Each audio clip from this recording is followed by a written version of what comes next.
അനുബന്ധം അനുബന്ധം appendix I ആണ്. അതിന്റെ group information change form എന്നാണ് അതിനകത്ത് കൊടുത്തേക്കണേ. അതായത് group information change form, Alcoholics Anonymous group information change form, US and Canada, group service number, date, delegate area number, district number, number of members. അതായത് എന്തെങ്കിലും change, ഗ്രൂപ്പിന്റെ വിവരങ്ങൾ മാറ്റുന്നതിനുള്ള ഫോമിനെയാണ് group information change form. Alcoholics Anonymous group വിവരമാറ്റ form, US and Canada. അടിസ്ഥാന വിവരങ്ങൾ എന്തൊക്കെയായിരിക്കണം? Group service number തീയതി കൊടുക്കണം, ഡെലിഗേറ്റ് ഏരിയ നമ്പർ കൊടുക്കണം, ജില്ലാ ഡിസ്ട്രിക്ട് നമ്പറും കൊടുക്കണം, അംഗങ്ങളുടെ എണ്ണം കൊടുക്കണം. അടുത്തത് ഓൾഡ് ഇൻഫോർമേഷൻ, നിലവിലുള്ള പഴയ വിവരങ്ങൾ. അതിനകത്ത് ഗ്രൂപ്പിന്റെ പേര്, group name, group meeting location, മീറ്റിംഗിന്റെ സ്ഥലം, സ്ട്രീറ്റ്, തെരുവ് അല്ലെങ്കിൽ ഏത് തെരുവിലാണ് അത് നടത്തുന്നത്, അല്ലെങ്കിൽ തെരുവിന്റെ വിലാസം, സിറ്റി ടൗൺ നഗരം പട്ടണം, സ്റ്റേറ്റ് പ്രൊവിൻസ് സംസ്ഥാനം ഒരു പ്രവിശ്യ, സിപ്പ് കോഡ് അല്ലെങ്കിൽ പോസ്റ്റൽ കോഡ്. പിന്നെ മീറ്റിംഗ് ദിവസങ്ങൾ ഏതൊക്കെയായിരുന്നു? തിങ്കൾ മുതൽ തിങ്കൾ, ചൊവ്വ, ബുധൻ, വ്യാഴം, വെള്ളി, ശനി, ഞായർ. അത് കൊടുക്കണം. അജിത്, ഓക്കെ.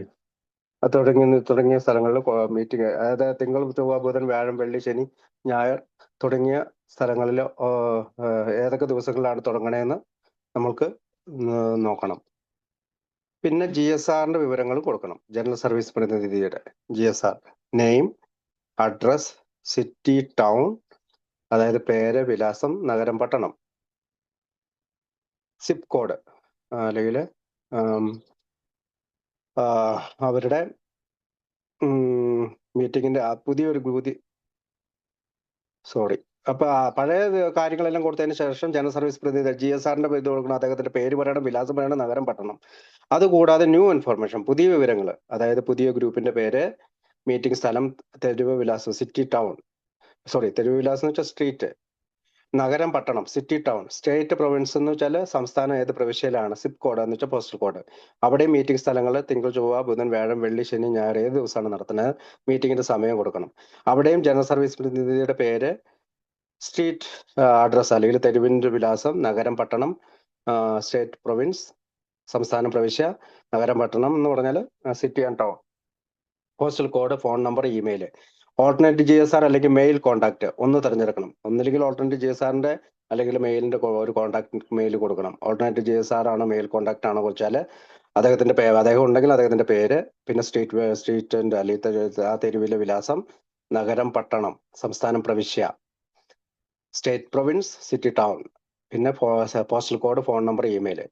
ഇത്രയും കാര്യങ്ങൾ പറഞ്ഞിട്ട് ഡയറക്ടറിയിൽ ഉൾപ്പെടുത്തണമെന്നും കൂടി പറയണം. ഗ്രൂപ്പിനെ ഡയറക്ടറിയിൽ ഉൾപ്പെടുത്തണമെങ്കിൽ GSR, ഓൾട്ടർനേറ്റ് GSR അല്ലെങ്കിൽ ഗ്രൂപ്പ് കോൺടാക്റ്റിന്റെ ഫോൺ നമ്പറും തപാൽ വിലാസവും നൽകണം. ഡയറക്ടറിയിലെ വിവരങ്ങൾ 12 സ്റ്റെപ്പ് സഹായത്തിന് മീറ്റിംഗ് വിവരങ്ങൾ നൽകുന്നതിനുമാണ് ഉപയോഗിക്കുന്നത്.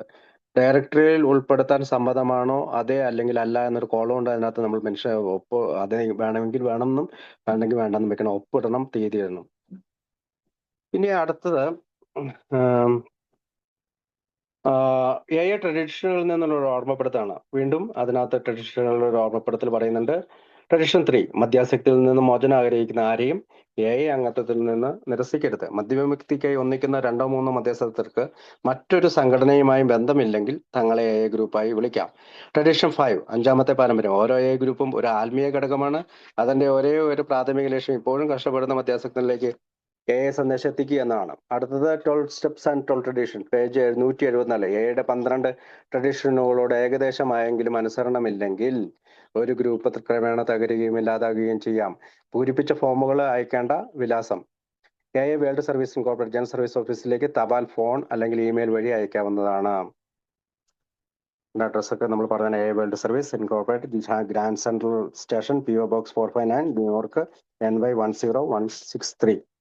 അതാണ് ഗ്രൂപ്പിന്റെ ചേഞ്ച് ഫോമിനെ കുറിച്ച് പറയുന്നത്.